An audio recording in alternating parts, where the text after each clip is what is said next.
up to your heaviest complex. Alright, 6 people up on the rollers. Give me a tighter shirt for the podcast. Here we go. Welcome back. Welcome back. Episode 3. So keep your distance. We got episode 3 of the podcast today. We got a very special podcast today. I know you guys, everyone's cooped up at home, quite hunkered down right now. Haven't seen many people. So today we're gonna talk about ways to stay connected. I know Mullen, you just did the live stream this morning of the workout. How'd that go? It was good. Hope I think I saw at least 40 people on the Dorchester viewing. I'm not sure if Meg had the brain share in her phone, but I saw a bunch of you asking a couple of questions and checking in. So that's gonna be going for the next however long we have to do this. 3 classes a day, 7 a.m., 11 a.m., 5:30 p.m. Just check in and see what we're doing, whether it's with a piece of equipment that you borrowed or that you have at home or odd objects and stuff. We're going to give you guys ideas. And then the other thing I was saying today when we were doing the classes, if you guys are coming up with creative ideas as far as what you're using for equipment, give us feedback and let us know. We'll let the gym know, post, tag, and all that stuff. Yeah, another way to stay connected, right? Doing those workouts, posting those videos. We love seeing you guys doing the workouts. We love seeing your videos. So keep doing that. Keep that stuff up. Like you said, 7 a.m., 11 a.m., and 5:30 p.m. We're going to try and get different coaches involved too to kind of keep it fresh, keep you guys fit, right? Yep. I think one of the biggest things we wanted to make sure that everyone knew was like we're still here for you guys. We're still trying to stay as proactive as possible, even during this very strange time. It's weird. Everyone's life has been turned upside down. Everyone's dealing with these new ways to feel normal, to stay active, connected, not lose their mind. So it's tough. I know we're all trying to find like our routines and stuff again. So yeah, it was weird today. Obviously, we're talking to the camera now on a podcast. Yeah. That's not as weird as today was coaching because you were used to having you guys with us. And it was weird to try to, I know that you guys were on the other side of that, but it's weird to not have you guys in here with us. It is. And I'm sure it's weird for all of you guys too, that not just in the gym, but just your everyday life. We keep on sending out messages, and we sent out an email last night, but we wanted to let everybody know that we miss you guys as much as you miss us, and it's just as hard on the coaches probably as it is for you guys not to be able to come to this place that you're so used to coming to every day. And I know it's a big part of everybody's life. It's a big part of our lives too, you know. It is our life in a way, and we know how you feel, right? We know how you feel. It sucks not being able to come here, but we're gonna keep doing our part to keep you guys bringing those at-home workouts, keep you guys updated with what's going on. Hopefully, this doesn't last too long, and we'll all be back in here sooner than later, right? Yep. It's gonna be very easy for us to fall into a funk, to fall into bad routines, right? I know that for myself, just not even getting up in the morning and getting here to open the gym at 5 a.m. has felt weird, right? It's like I'm trying to find that routine in the morning to fall back into the rhythm of being motivated, being positive. And we want you guys to reach out to us. Let us know if there's stuff you want to see. We're gonna keep bringing you guys videos, but if there's stuff that you want us to do to help out, to keep you guys motivated, keep challenges coming, or any sort of accessory work, mobility movements, stuff like that, we're here to help. We want to help bring that to you guys and keep in touch, right? Like it's one way we're going to be able to stay connected is through different social media platforms, text, messages, anything like that, Facebook groups that we have online. It helps. It helps to just kind of reach out and talk to somebody and be there for one another. Yeah, please still ask questions. Give us feedback. Let us know. I know that you're not in the gym. You're not going to get an immediate answer unless I can grab the phone quick after class, see what you say, and speak on that point. But we want to hear from you. We want to hear what you guys are doing. If you have any questions about, I know, for example, Tara this morning was like, what should she do for odd object on the jump overs? Which I said, how do I handle that situation depending on what you have? So we still want to hear from you. I know that you're not in here to talk to us face to face, but we can still work on other ways to manage that situation. We need to hear from you. Yes, right? We need to. Please help us out. We touched on earlier about falling into that funk and trying not to lose our rhythm. I know we just got out of the Healthy Life Challenge, so we're trying to still keep those habits up. Yeah, myself, I used to be a person years ago who would be prone to falling into those funks, dwell on all the bad things that are going on and build things up and make them feel like they're a lot worse than they are. over time, I've grown. I've been able to flip that mindset around and be a lot more proactive, be a lot more positive in a way. Some of that has come through learning, reading, experiences, different relationships that we have. I said this to you. I give a lot of credit to my wife, Claire, because she's just such a kind person. It just rubs off on me. But I think one of the biggest influences for myself has been this guy right here, who we're going to bring on right now. My father-in-law, Steve DUrant, is going to be our special guest today. He's here to help us kind of get through this time. We're going to talk a little bit about mindset, growth, trauma, recovery. If you guys know Steve, Steve's been with us for a while. He's a staple of this gym, a staple of this community. Dorchester legend. He's a clinical psychologist, co-director of MGH Sports Psychology. So without further delay, let's bring on Steve. We'll bring him in here. We'll try to keep our distance. We'll get you in the middle for now, yeah? Very appropriate first guest for our podcast. Yeah, I think it is wise to let people know that you're probably one of the original members that we had at the gym, right? In 6 and 7? Yep. I think it was 2013, September, I want to say. Yeah, that's just about 7 years. I had it was post-eye injury for me in a rugby game, which was in 2012. So CrossFit kind of fit a need because the intensity of CrossFit, not the same as rugby, not a perfect substitute, but good enough, right? And that's actually probably will be a theme. Is if you can't do the best, what's the next best thing to do, right? I know you talk a lot about different ways to train your mind to help grow through different struggles, especially at a time right now where we're facing one of the most unprecedented times of our lives, where we have to stay home. We don't know what to do with ourselves. We're trying to figure out what's the best way to make ourselves better, and we're all kind of doing it together. So we're glad to have you on here. I think Glad to be here. Yeah, one thing that we wanted to kind of get you started on was just different ways to help cope with this, right? How are we going to figure out how do we get through this at a time right now where it sucks, it sucks being away from everybody and not being connected with everyone. And this is stuff that you deal with on a daily basis. So I think I have some clues. This is the way I work as a clinical psychologist is to have some template that helps me organize what I'm doing. Clinical psychology, basically, if you're doing therapy, it's you build a sense of trust, and then you pay attention to thoughts, feelings, and behaviors to see if there's a pattern. And if there's a pattern, you see if you can understand it, and you see if you can control it. And part of our job is to acknowledge what's going on, to bear with what's going on, to bear with somebody when they're suffering, when they're in some kind of emotional pain, and then maybe to give some perspective. We're going to talk a little bit about MAC, which I think is the best researched performance psychology, mindfulness, acceptance, commitment. To some degree, we're kind of practicing that right now. So mindfulness is we fear no thought or feeling, right? We have some compassion for ourselves. It's normal to get some negative thoughts. It's normal to get some negative feelings. Old school sports psychology is actually somewhat limited and was drawn from cognitive behavioral therapy, which was basically negative thought equals negative action, positive thought equals positive action. That's overly simplistic.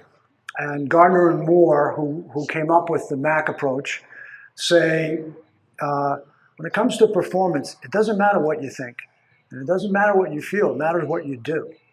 So from maybe a Buddhist perspective or John Kabat-Zinn, we get all kinds of thoughts and feelings throughout the day.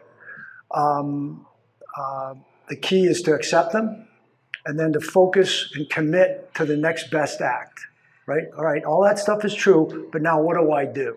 So that's the approach we take. I work with the Bruins, work with a lot of athletes, and we use the MAC approach a lot, right? And we'll get into sort of red brain, blue brain, but I think where I'd like to start is this idea that, so here's the bottom line up front. Bottom line up front, the one thing I'd want everybody to take from this that I learned from Dr. Paula Rausch at Mass General, is kind of a legend, probably the most compassionate, wise person I know at the hospital, The number one rule of emotional health is do not suffer alone. Do not suffer alone. I work with combat vets. I work with cancer patients. I work with people just dealing with ADD, So that's the number one rule. If you're going to follow that rule, there are two things you have to do. You have to identify who are my go-to people. And go-to people are not 1,000 friends on Facebook. They are people that you can unload and empty your gut, and it won't end up on Facebook. And good go-to people are when you're with them, you get a good feeling in your gut. They may even get into your face. Hey, you're drinking too much. What's going on? You all right? Right? That's a good go-to person. So you want to cultivate those relationships. And then the other thing is go-to behaviors. And we'll get into go-to behaviors when we talk about safety and thinking about what is it I can do. But there are plenty of go-to behaviors that can cause us some difficulty. Fucking, fighting, drinking, drugging, too much online gambling, online pornography, for some people binging and purging with food. All those things make us feel better, but they come at a cost. So we'll talk about good go-to behaviors. And I don't think it's rocket science. It's all stuff you've probably heard before. But let me get into my way of thinking about things. So I'll see a lot of people that come either with some form of trauma or a threat of trauma. I see a lot of athletes who are, I get a lot of referrals from athletes from the concussion clinic and athletes or individuals recovering from surgery after a trauma. So it's particularly applicable for them, but I think it's applicable in a lot of places and even our current situation. So it may not be just trauma, but threat of trauma. And I went through this myself when I lost my eye, and I actually used this. It was very helpful to me. In 2012, I was playing old boys over 35s rugby in a tackle. Guy's thumb went through my eye, split the eyeball, pushed it down through the orbital floor. I went into shock, which is the event was quite painful, but far more overwhelming was the fear of not being able to breathe. I can tell you that waterboarding must work, because if you can't breathe, you give up everybody. I give up the nuclear code. What do you want? I want a breath, right? So in the event of trauma, let's say you're diagnosed with cancer. Let's say you're injured. You're in a car accident. There'll be some sense of fear or anxiety. There's a sense of being trapped. And there's a sense of disconnectedness. This can't be happening. And in this current COVID-19 threat, we have a threat to the entire globe. It's unprecedented. The only thing I can think of that must have felt similar was World War II. We had a local mini version of this when we had the Boston Marathon bombing, and we had a shelter in place. And then we had a national equivalent perhaps in 9/11, but there's been nothing like this. So it's sort of upset the apple cart, to be sure. So all of us are feeling some anxiety about this, and there's a sense of being trapped. When I was injured, I felt trapped. I couldn't breathe. I couldn't walk. I thought I was going to drive myself to the hospital, and I was quickly disabused of that notion. But we're somewhat trapped. The normal things we do to feel good, our normal go-to behaviors, have been limited. So we're captives in our homes. And there's a huge sense of disconnectedness, like this can't be real. What the hell's going on? That's usually what happens when there's a traumatic event, whether it's a singular event like injury, car accident, or an ongoing event like being diagnosed with cancer. In this case, we have an ongoing event. So you have normal reactions to this threat or this trauma. Hyperarousal. Hyperarousal can be, in this case, people are hoarding. I gotta buy all the toilet paper. I gotta buy hand sanitizer. That's a hyperarousal response. If we, sometimes as athletes, if we're injured, we can get a hyperarousal response like, I'll be back in 4 weeks. Well, it's 8 weeks. Now I'll be back in 4 weeks. That's a hyperarousal response. Not always the best you can do. We talk to athletes about recovering. We ask them to be ruthless in their rehab, but not reckless. So ruthless is you do everything you're supposed to do, and you use all your energy to do the right thing, but you don't take unnecessary risks. So that's an example. Sometimes hyperarousal would be good. The country is trying to gear up to get ventilators made and to get masks made. So that kind of revving up is a healthy thing. Intrusion effects. These are the most damaging in some ways. And this is where you can get intrusion effects just before you're falling asleep. But this is, can't stop thinking about it. I was lucky when I got hurt. I knew the guy that tackled me didn't do it on purpose, so I didn't have to hold on to any anger. So that made it easier to go to bed at night.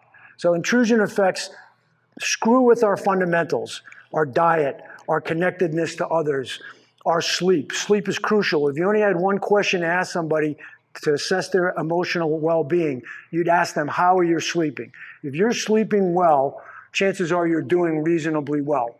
Now let's just take a sidebar on sleep.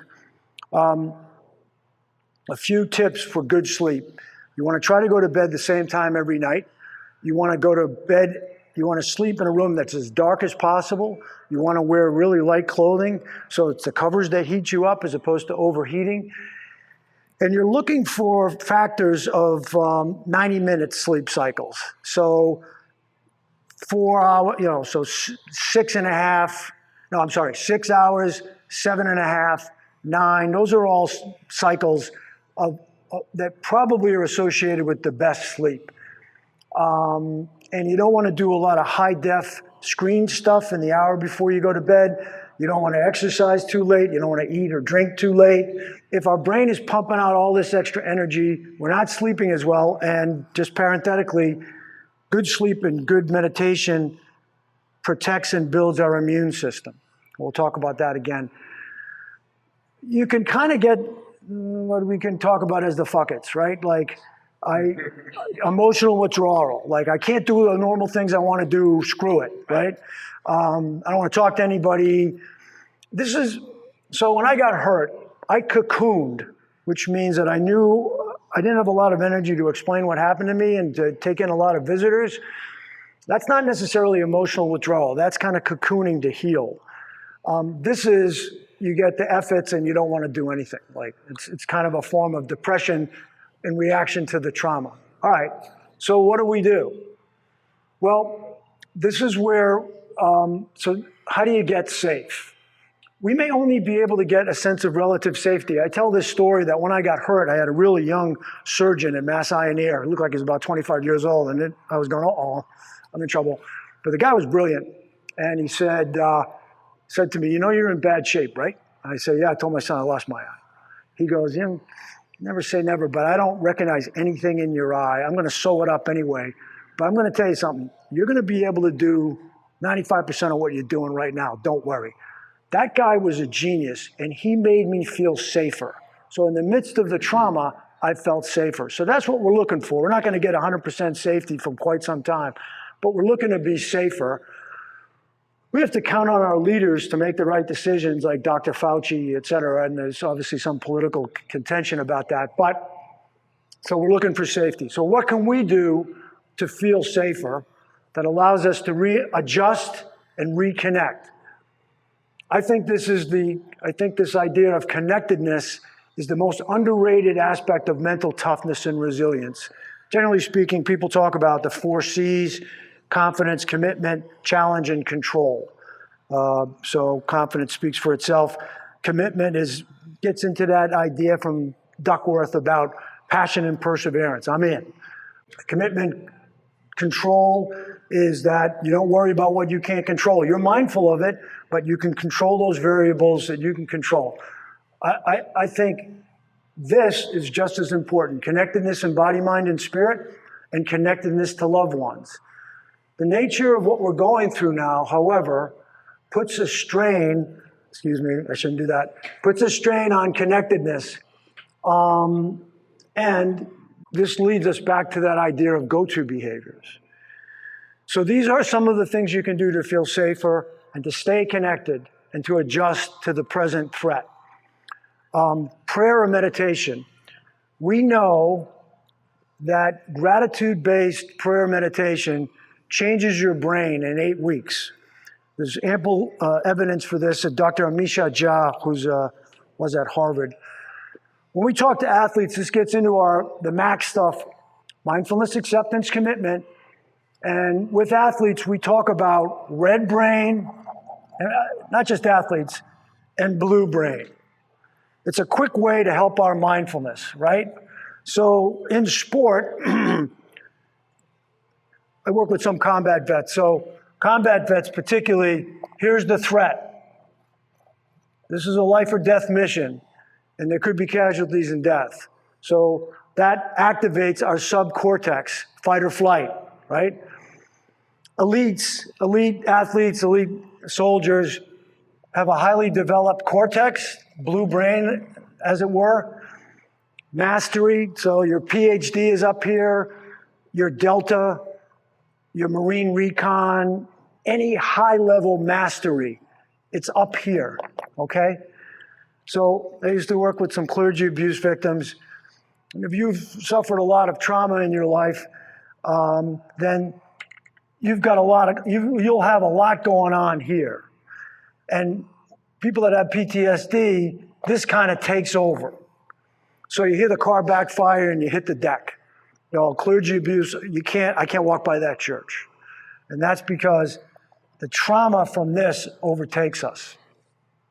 Okay? So some people are probably born with a little bit more predisposition for that to go off, but all of us can improve this. All of us can improve that. In some ways, therapy for trauma victims is pushing up the bad, disconnected memories. This part of the brain's not very efficient. That's not your best athletic brain, that's for sure. It's fight or flight. We need it, but it doesn't give us a coherent memory. It's a disjointed memory. Sight, smells, the car backfires and I'm a combat vet and I hit the deck because this part of my brain takes over. And frequently therapy is an attempt to help connect all this and put it up here where it becomes a coherent narrative. I was very lucky with my injury because this happened very quickly for me. I was so used to this and helping people that had been traumatized, I kind of stood on their shoulders. So I was relatively quickly able to go. However, I still had my oldest son, Brian, was there, and I still had to go to Brian and say, Brian, what happened after that? Because trauma screws with us, and it screws with our ability to keep a coherent narrative. So I had to go back to Brian, who filled me in, and then I was pretty quickly able to get to blue brain stuff. And I would say now that my injury is one of the best things that happened to me. I don't have time to get into that, but it increased a sense of connectedness to others, and body, mind, and spirit, and connectedness to loved ones. I had to not be the big hotshot psychologist. It was like God grabbed me and said, shut the F up, let everybody else love you, you're not that important, you're not going to work. And it was like, okay, I'm gonna do what you say. So, that red brain, blue brain. So, one of the things of the go-to behaviors is 20 minutes a day of gratitude-based prayer or meditation. It's the best thing you can do for your brain. It's a way to increase your immune system. Good sleep, good meditation, kind of does the same thing, helps your immune system. That's one thing you can do to start to feel safer. Furthermore, further research, we know that there's a thing at the end of our cells called telomeres. And under sustained stress, like we're going through now, your telomeres will become less robust and less healthy, and they'll degrade. 4 things build your telomeres, and therefore build your cell strength, and protect your DNA, and protect your cells, which increases your ability to function well, right? And that is good sleep, good nutrition, exercise, and gratitude-based meditation. So those are all go-to behaviors. So those are all healthy habits or go-to behaviors that we need. So that's another reason to really engage in this 20 minutes of meditation. I can give a link to Pete I recommend for everybody the Calm app. And I use the Calm app every day, sometimes more than once, but I particularly use it when I'm going to bed because the different levels of brain waves, if we go, I think it's beta, alpha, theta, and delta, in our waking, most of the time we're in beta, when we're in alpha, this is when we're just falling asleep. And this is when the intrusion effects can frequently come in. And we start worrying about what happened this day or what's going to happen tomorrow. And what about my job? And when is the gym going to reopen? And so that's a good time, I think, to try to focus and with a guided imagery meditation focus that starts out with a gratitude base. Our grandparents knew what they were talking about when they said, when you get up in the morning, get on your knees and thank God. And when you go to bed at night, do the same thing. There's a lot of research to back up that that's probably a very good idea. So, go-to behaviors. Prayer or meditation, 20 minutes a day. Doing something for somebody else to get out of your own crap. Exercise, best antidepressant there is. You can, and I've felt this way, you can get the efforts and say, well, if I can't go to the gym, I'm not working out at home. Why can't, screw it, right? I think what we try to do is come up with the next best thing, and that's what you guys are doing, is helping people come up with the next best thing. Borrow equipment, do stuff online. There is something that you can do to help you stay connected in your body, in your mind, and in your spirit. So where were we? Gratitude-based prayer meditation, doing something for somebody else, exercise, music, art, nature. Crucial to still go out into nature and connect, especially with the sun. Something about music. Music will not always soothe the savage beast. And if you're really looking to sort of immerse yourself in something that will quiet your mind, you're better off listening to kind of classical Baroque music. That would be Vivaldi, Corelli, Bach, Telemann. That music in particular, they talk about it as the fifth harmonic. There's something about that is more soothing than other forms of music. I'll give you one other thing. This is what we did with the US. I was with the USA Rugby Club at the World Cup in 2015. We would do this every morning. Every morning, players would come down with the pillows before breakfast on the function room floor. We turn down the lights. I'd play ocean music because ocean sounds, wave sounds mimic what we hear in the womb, in the blood flow. And there's just a natural rhythm to that. And I would guide them through this 20-minute, we call it a focus session. So I'm giving you the compressed version. And it would be, fellas, we start every day with gratitude. Gratitude is our foundational virtue. That which we are grateful for is that which we'll fight for. Because we're grateful, we vow to make the most of every moment in this tournament, in the pinnacle of our sport, where we represent our country. Then I would say to them, take some time now to see the faces of the people that got you here, to whom you're most grateful. Extend your heart in their direction. It might be your mom and dad and your brothers, your sisters, former teammates and coaches, your coaches now, the support staff, your teammates now. And we have them do that, and we'd take about 3 to 5 minutes to do that, really let it sink in. And then I would say to them, we're going to change the channel now. We're going to do something very simple that may seem silly. We're going to pay attention to our breathing and quiet. And the reason we pay attention to our breathing and quiet is and we do that every day, it helps our ability to focus when there's adversity. So one way I think about this is when you see, it's the equivalent of core strength. You may see somebody doing a plank for the first time, and you're like, what the hell is that? It's like silly, why aren't you deadlifting 300 pounds? But with the daily application of discipline over time, if you do it on a regular basis, daily basis, you slowly begin to realize this is a different form of strength. This fascial strength is different. So too, meditation looks silly. What am I supposed to do? What if my thoughts drift? Your thoughts are going to drift. Our minds are wired to look for threat or stimuli. So it's natural if you sit down and quiet, your brain's going to go on a bit of a walkabout. That's fine. You just come back to your breathing. And the more you do that, the more, I never thought I'd be talking about this stuff. I'm a conservative Irish Catholic. I thought it was all Buddhist bullshit. I couldn't have been more wrong or more ignorant. It isn't. And I really got into this after being injured. So it's been an incredible blessing.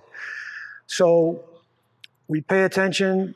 It's very simple. We pay attention to our breathing to quiet our mind. We quiet our mind to sharpen our focus. And in this particular case with the rugby team, we sharpen our focus to play better, but we can also sharpen our focus to heal or to sleep better. And we do the same variation of that with the Bruins too. And we include, so we would do a body scan.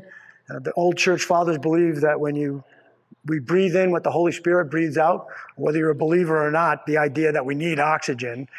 So you envision oxygen coming into each muscle group. So we would do a body scan, oxygen coming into your face and getting us, and we normally would be hitting. So it's like, it's preparing our muscles and our body to hit. So that was one thing that we do. And then we would do a little imagery. How do you want to play? As if it's really happening, because your brain takes that seriously and it fires to wire. It's like an extra practice. And then we would come back to gratitude. So we would do that for 20 minutes. Gratitude, paying attention to our breathing to quiet our mind and sharpen our focus. Body scan, imagery, gratitude, right? So that's one way to help us connect. I would say that's connecting body, mind, and spirit, getting back to connecting with loved ones. Ironically, this is where social media really becomes a benefit. Frequently, I'm counseling people against too much social media, and the antidote to too much social media is face-to-face time with loved ones and being in nature, legitimate nature. Now, because of the current circumstances, social media becomes a real boon to stay connected. So, I think that's a good place to pause.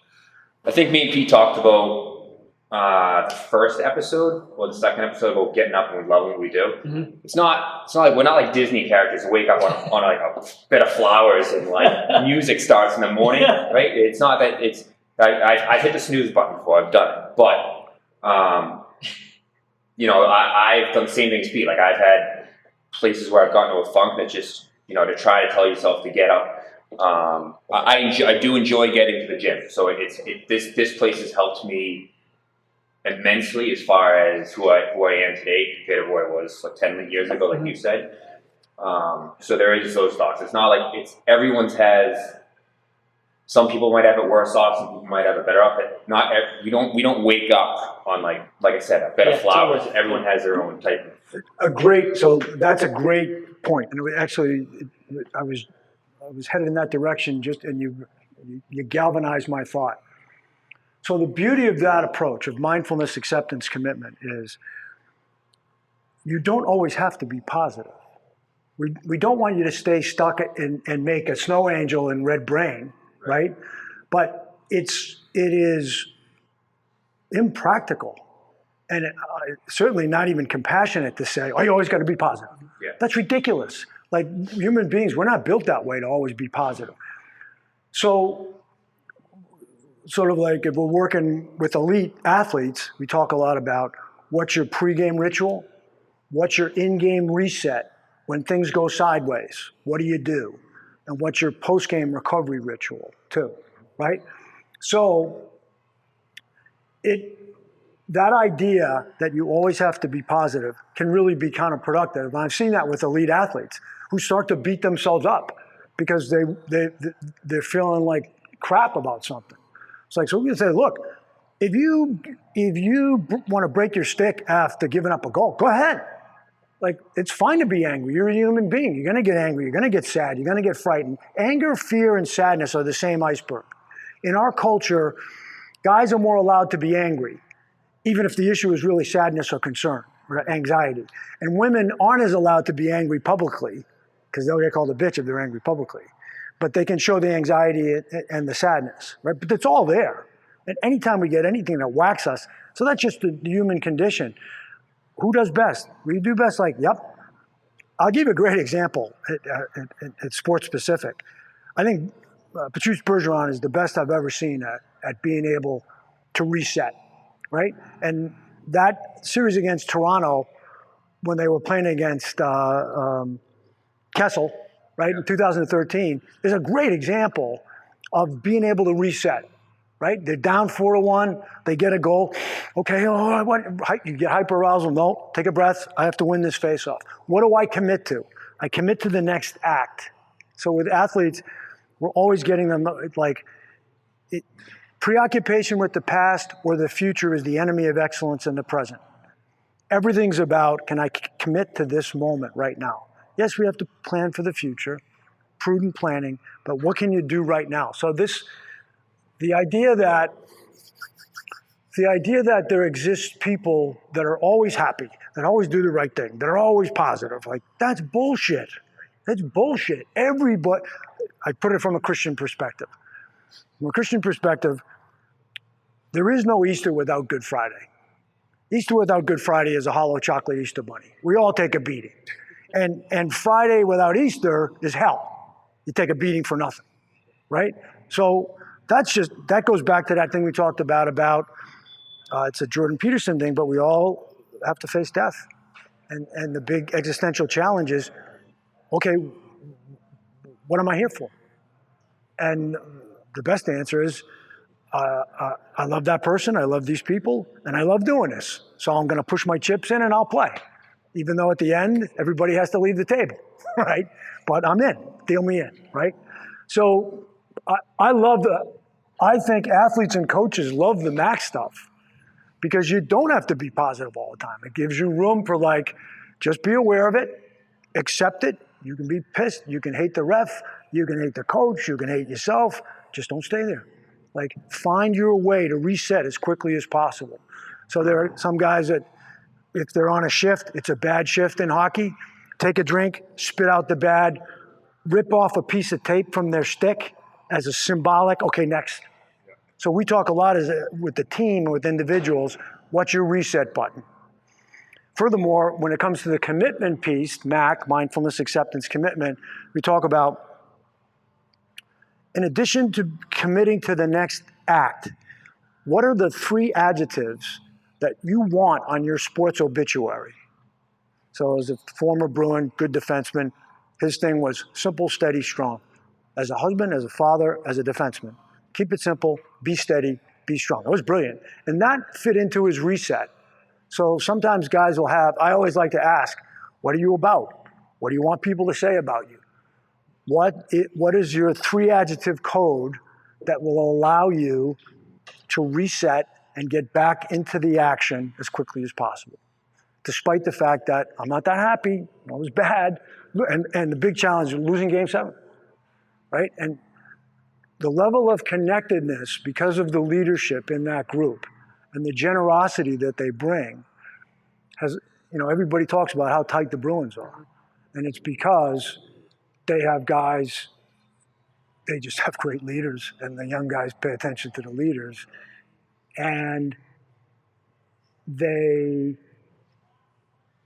really work on communicating to connect. So if somebody new comes in, just play your game. You belong here. There's no rookie hazing. Chara won't tolerate, and they don't even call rookies rookies. They call them first-year players. Right? So that's a specific thing that's done by a leader to help everybody connect more, right? So great point by you that, and all of us, you have dark days. Nobody's batting 1,000 here, right? And the question is, so mindfulness is, I'm having a dark day. I'm pissed, I'm sad, I'm scared. Okay, accept it. So when people come to see me, let's say someone comes to see me and said, Doc, I was feeling suicidal. Okay, put it on the table. We're not afraid of it. We'll talk about it. We accept it.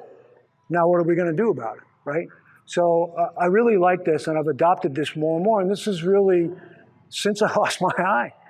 A lot of times we'll talk to our athletes when they're injured about, what is that?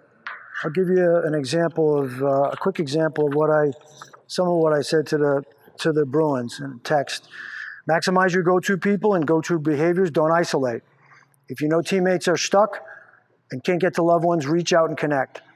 Preserve healthy habits like good sleep, proper diet, daily meditation, and prayer. Watch out for the addictive stuff. Online gambling, that kind of stuff. Online gaming, which can be fun in limited basis, but you don't want, it's very addictive, so you have to watch it. Stay fit, and we talked to the guys about using imagery and video to keep your hockey brain engaged. 4, become more comfortable with uncertainty. It's good mental training. Nothing is given. You're entitled to nothing. You're grateful for everything. Don't give despair or prolonged irritability a place to grow. Gratitude. 5, find mental challenges and ways to improve or learn. Don't just always default to video games or binge TV. Don't go lazy brain. Improve something worthwhile that enhances your life. Read more, learn a skill, learn to cook. And 6, don't feed red brain fear. Don't engage in catastrophic thinking. We'll get through this and there'll be hockey again, there'll be life again. Be ready for it. Be helpful to others and focus on good self-care. And I always say to them, I'm here if needed. So I try to place myself as a go-to person. And we all need that. We all need go-to people. So I think that's when you were talking about, I think it was an emotion withdrawal. That's what I was thinking, kind of the exact same thing you just said. I know Bergeron uses it a lot where it says, whether it's with his athletes, so only worry about what's in their control. Mm-hmm. So one of the coaches, did you know what Ben Bergeron is? I've heard the name, yeah. So the coach across New England, he talks a lot about with his athletes, not about like worrying about someone's in front of them. Right. They can only control what they can Right. control. And Perfect. whether that's in the gym, whether you're competing or whatever the case is, right now, where we can't really, this thing's out of our control. When you do that, you're triggering a red brain response and you're taking yourself out of the moment. Right. Right? Instead of being focused on your moment and your rep and your breathing, you're getting distracted and looking at somebody else. There's a great study. Germans did a study, and it's about choking. And they did a study of guys taking penalty kicks. And they tested everybody, and they divided group equally in two. This guy made 6 out of 10, you made 6 out of 10, right foot, left foot, exactly. And then they introduced the experiment. And with one group, they said, squeeze your left hand a minute before, I don't know the exact time, but it was squeeze your left hand before you shoot. And the other group was squeeze your right hand before you shoot. What group did better, if any? What would you think? You may know this. I have no idea. Left hand, right hand, right? Well, most people would say, well, right hand, because that's a dominant hand, right? Dominant side. Well, what they found was the left hand was statistically significantly better. The guys that squeezed their left hand, and they postulate, their hypothesis is we're cross-wired. And although both hemispheres of our brain are engaged in verbal and nonverbal activity, this tends to be a little bit more verbal, this tends to be more nonverbal, and we're cross-wired. So when you squeeze this, you're activating the muscle memory for your football brain, soccer brain. And you also inhibit the yak, that internal chatter. It's like the little demon from cartoons. It's that internal negative chatter. Oh God, that just what you talked about. That guy's ahead of me. Yeah. Oh, that guy just made 3 out of his first 3 kicks. Do I go top shelf? Where do I go? Right corner, left corner? Now you're talking. That's not your best brain for doing. If you're talking, we don't learn how to ride a bike by talking. We have to do it, right? So great. To me, that's a great reset. So there are guys that I've worked with, and they'll use the left-hand squeeze as a way to okay, that's done. Let me just get back into this moment. I can't get pulled. Preoccupation with the past or the future is the enemy of excellence in the present, right? Another great Belichick quote is, mental toughness is doing the best for the team even when you're not having the best day. And sometimes in individual competition, the team is you, right? So it's like, okay, I'm not having my best day, but I still have to show up. What do I focus on right now, even though that didn't go as well, right? As opposed to, the other part about catastrophic thinking, right? So one of the dangers of online stuff right now is there's a lot of catastrophic thinking. Some of it's politically motivated. It's everybody's hair is on fire stuff. So you want to limit that. Right? It's like, yeah. This is serious. It's like not Pollyanna, not plastering a smiling emoji on something, but it's like, no, this is what's happening, but this is what we can do. The event, right? We're all dealing with the same event right now. The event is ongoing. It's ongoing. But that doesn't mean we can't. It's like when I got hurt. The event was a one-shot event, but I'm still going into surgery. But the guy made me feel safer even before the surgery. So there are things you can do to feel safer. Hopefully there'll be a greater sense of global safety about this sooner rather than later. We'll get there at some point, but we can feel safer. And think if the numbers start to come down and people feel like, okay, social distancing helped and give us time to get the vaccine and to get the tests and all that stuff, and that's what we have to hope for. So in the meantime, find your go-tos, focus on what you can control, right? Sleep, nutrition, training. Prayer, meditation. Prayer, meditation. Start the day with gratitude. I can tell you for a fact, over time, it changes your brain chemistry and it changes your down to the cellular level. It brings positive change. So It works. yeah, I think so. Thanks, fellas. Thank you, Steve. Thanks for coming. Yeah, this is Happy to great. be here. I give you Great guest. Yeah, Air. We can't do Yeah, we would normally end the video with our regular podcast. almost like Flex, a like one of Spartan these. flex. We can do it almost on the. One of those. All right, we'll end it there though. Too close. All right, good Yes, stuff. that's all we got for today. Thank you guys. Make sure to follow us on Instagram, Facebook to follow those live workouts. We got one coming at you right now. Coach Fab is getting ready right now. Subscribe to our podcast on iTunes, on Spotify, all those. And YouTube. And YouTube, right? We got the YouTube video, obviously. So hopefully we'll get this up there soon, get you guys going today. And yeah, have fun, stay safe, stay motivated, and let's get it. That's a wrap. Yeah.